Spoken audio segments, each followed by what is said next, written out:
I think one of the worst things with organised stalking is the attempt to rile us. As a victim, it's an attempt to get us to lash out and do things, behave in an unfamiliar way.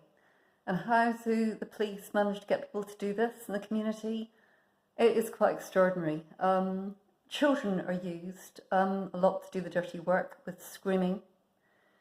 And people might not realise that actually a baby screaming is used as torture, which is quite interesting. I had no idea. So what they like to do is they like to get little kids to scream. I've posted videos of kids screaming outside the house. I get it the whole time, everywhere I go, kids screaming. How they do it, I do not know. They have to be doing things with their children, and this I can tell you a bit about because I know. I was on a bus one day and I witnessed the interaction between a mother and a very young child. And the mother had her phone, she was obviously filming the situation, and she was talking to the child very negatively. Kept on saying to the child, "I'll take your dolly away, I'll take your drink away," and the child was saying, "No, no, no." And what followed was quite interesting because the child reacted so negatively, as you can imagine. It was this constant wind-up, "I'll do this, I'll do that." And she was prodding the child as well. It was very interesting. But she was watching my reaction as the child screamed out loud on the bus. So other people heard it as well too. And this is ongoing. I get this everywhere in Asda. Children will scream. Where I used to live, I had one lady and her, well, I call her lady, mother, with a pushchair and a child in it, a young male child. And sometimes they would stand outside and the little boy would scream. And one morning I looked closely and I noticed that when she put her hand inside the child's pushchair, the kid would scream. Now I've seen this before, and I'm telling you now, these children are being hurt and forced to do this. This is not just the child screaming and the mother offering to help. It doesn't work that way. But the kids are taught to scream outside the lounge window, and one in particular whereby the kid had supposedly fallen off a bike, and the child hadn't. And the poor child, I felt so sorry for them, but it was the pretense.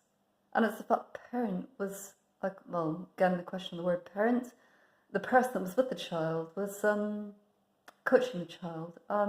This thing has to be observed. Also, the other thing I like to do is, when I'm in this one in town centre, which is a thriving place for organised stalking, it's terrible. They're all getting money on gift cards for doing this.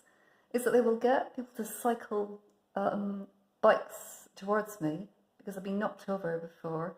So they do this as stimulus to try and make you feel fearful. Scooters, everything, walkers, everything you imagine just pushed at me. People walking towards me.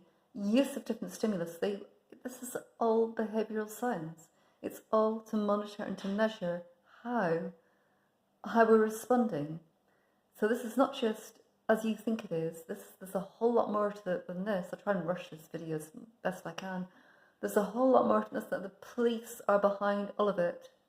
And this is no joke. And of course they like to use certain stimulus to warn of punishment as well too, as I mentioned before, use of wheelchairs, brain damaged people, but it just goes on and on and on. And street theatre is something that is endemic. Another person, targeted individual, mentioned this about fights, deliberate fights, to see if we'll get involved, to see how we'll react, on measuring our response, to see how we will respond in the situation of a fight or shouting, will we lash out? Because ultimately, at the end of the day, what they want to do is they want to section us, or they want to put us in a prison cell. And you may ask why. Well, it's done under the guise of behaviour modification. It's not that at all. It's purely as reprisal tactics with Freemasons who control the police. And that's ultimately what it is. And they don't like us speaking out about it because we're punished for doing so, but that is the truth of organised stalking, aka I'm not going to pack the phone, aka community policing. This is why it's done. Mention the word Masons and they stop the video.